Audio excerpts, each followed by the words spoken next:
Selamat. It's your time. See, I can speak bahasa Indonesia. Selamat. Selamat. Selamat siang. Fluent. No. Okay, God. Yes, God's the God of hope.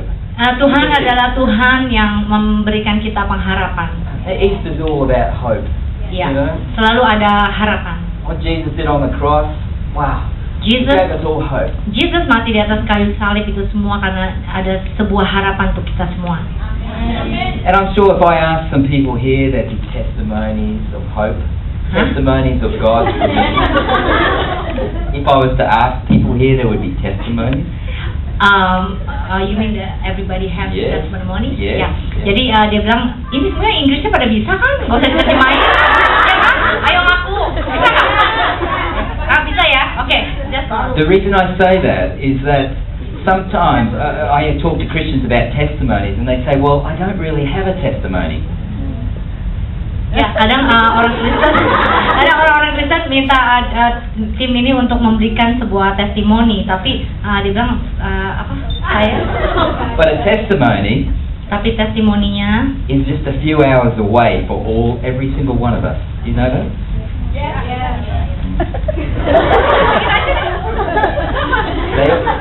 I think everyone understands English. Amen.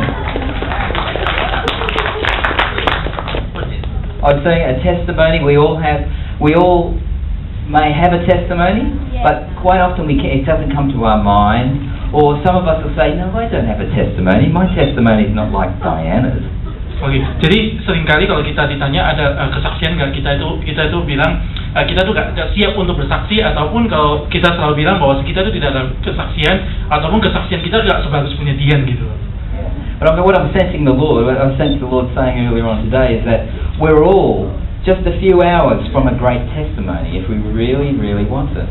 Tapi saya rasa Tuhan berkata dengan kita kalau itu sebenarnya cuma perlu beberapa jam untuk menulis suatu kesaksian yang Tuhan kerjakan dalam hidup kita. And the scripture came on my heart that goes with that is Romans 12:1. Romans 12:1. Jadi ada ayat yang saya dapat, yaitu di Roma 12 ayat 1. I better look it up so I get it right.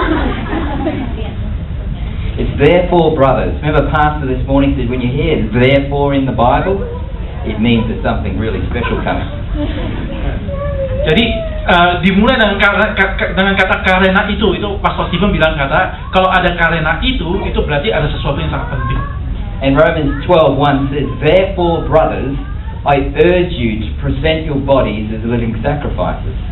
Karena itu saudara-saudaraku, demi kemurahan Allah, aku menasihatkan kamu supaya kamu mempersembahkan tubuhmu sebagai persembahan yang hidup. And what the Lord was saying to me this morning is that we're all just a little step away from a great testimony.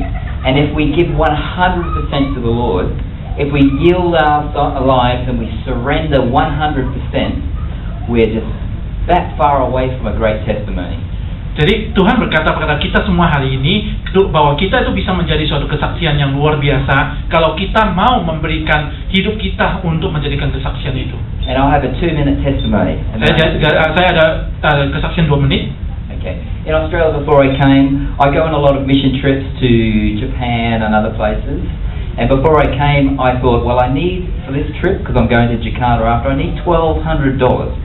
Jadi waktu saya dari Australia, waktu saya datang sini itu saya sering pergi misi waktu ke Jepang kemana-mana. Jadi kali ini saya mau ke Jakarta dan Tuhan mengatakan bahwa saya cuma perlu $1,200.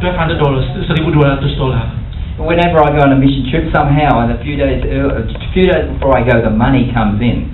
So this time I thought, well, the money's going to come in again. Biasa saya kalau pergi misi itu selalu ada uang yang selalu saya dapatkan gitu loh. Jadi kali ini ketika saya mau pergi misi, saya berpikir akan juga ada uang yang akan saya dapatkan. So I started selling things, okay? And I put my car. My car's worth a lot more, but I put it on for $1,200. Jadi akhirnya saya mau jual mobil saya itu, harga mobil saya itu mahal. Tapi saya jualnya $1,200. And it's my second car. It's not my first car. It's an old car, and people don't really want an old car. Itu bukan mobil yang lama. Itu bukan mobil yang pertama saya. Itu mobil kedua saya. So I put it on the internet, and a few people called me about it. No one came around. And I felt the Lord saying, it's going to sell. It's going to sell. Jadi ketika saya taruh di internet supaya orang tuh bisa, banyak orang telepon ke saya tapi tidak ada yang membeli. Tapi Tuhan berkata pada saya bahwa ada yang akan beli. I felt the Lord say, I needed petrol, needed gasoline. So I went to the gas station and I felt the Lord saying 20 litres only 20 litres. Dan jadi saya mobilnya itu saya bawa untuk ngisi bensin. Tuhan Yesus berkatakan saya waktu cukup isi 20 liter saja. So I was driving the car around, and the day before I was leaving, I was going, oh no, I haven't heard from God. God hasn't spoken to me. I may not have enough money for this trip. Jadi sebelum saya pergi, sehari sebelum saya pergi, saya berkata, oh tidak ada yang mau beli mobil ini, jadi saya tidak ada uang nih. Padahal saya besok sudah mau pergi.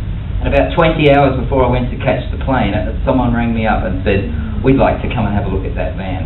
Dan jadi 20 jam sebelum saya terbang itu ada yang telepon saya dan ada orang berkata saya mau lihat mobil itu. So they came over and instantly said, yes, this is a good deal. We want that van. Dan here's $1,200. Dan ketika itu pun orang itu datang dan mereka lihat, wah ini mobil saya mau, katanya gitu. Dan seketika itu ketika mereka mau beli dan mereka kasih uang tunai $1,200. But they said there's one condition. Tapi dengan satu syarat katanya. You need to drive that car to where we live. Jadi mereka mau nyetir mobil ini sampai ke tempat tinggalnya dia. So I said, oh, okay. And I'm thinking, I hope we can find a petrol station on the way because we don't have enough petrol. Dan saya pikir bahwa mudah-mudahan dia punya cukup bensinnya sampai ke tempatnya.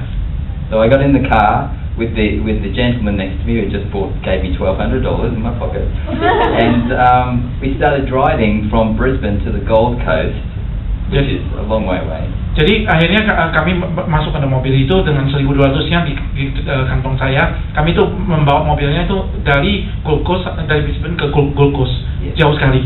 At 45 minutes, and in that 45 minutes, he asked me, "Why are you selling this van? Why are you going on missions?" And it took me 45 minutes to tell him the full story about my testimony. Jadi ini perjalanannya 45 menit dengan mobil itu. Dia tanya ke saya, kenapa kamu mau jual mobil ini? Kenapa kamu pergi misi? Dan dalam 45 menit ini saya itu bersaksi kepada dia. About 15 kilometers away from his house, the fuel gauge came on, empty. Jadi sekitar 15 km jauhnya dari rumahnya itu lampu tanda bensinnya dah habis itu, kosong itu tuh nyala. And I said to him in front of him, I said, well, I've got to pray. We're not going to get there. There's no gasoline stations around here. Father, I pray that there'll be enough petrol here. Jadi saya berkata kepada dia, kita harus berdoa karena gak ada pom bensin yang dekat. Jadi saya berdoa di Bapak, saya berdoa supaya bensinnya cukup. And I know that when the light comes on, there's only 12 kilometers left, and we had 15 kilometers to go. Dan ketika lampunya nyala itu berarti itu cuma cukup untuk 12 km. Padahal jauhnya itu 15 km. To make a long story short, we got to his house, and just as we were stopping, I finished my testimony, my full testimony, and it was like the car was not going to go another meter. It was just.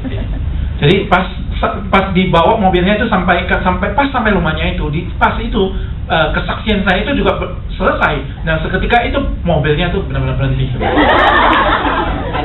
A day before, in my mind, I thought there's no chance of me selling my car for the full amount or selling my car, and it all happened out, and everything that God said came about. The point is that when we're living sacrifices, when we give 100% to the Lord, He will always come through. He will. And He just confirms it to me all the time. Amen. Mula daripada kesaksian saya ini itu yaitu ketika kita memberikan kehidupan kita sebagai kehidupan yang untuk Tuhan, persembahan yang hidup buat Tuhan. Tuhan selalu bekerja itu sampai menyelesaikan segala sesuatu di dalam kehidupan kita. Pada 24 jam yang lalu saya itu tidak cukup uangnya. Saya tidak tahu, saya tidak ada uang untuk pergi misi atau tidak. So as I finish, I just want to share, because if there's any of us here who really needs to trust the Lord, well then now's the time to do it. We got Easter here, receive the Lord, receive what He says about you. We had a great message this morning that teaches us that when we come to Christ, He comes in us. He comes in us and He lives with us. And there's no need for us to fear. we have every reason to trust Him. God bless you. Jadi saya mau katakan bahwa kalau kita itu bagi yang perlu percaya untuk Tuhan itu bahwa ketika kita datang kepada Tuhan, Tuhan itu selalu akan bekerja di dalam kita dan selalu akan menyelesaikannya.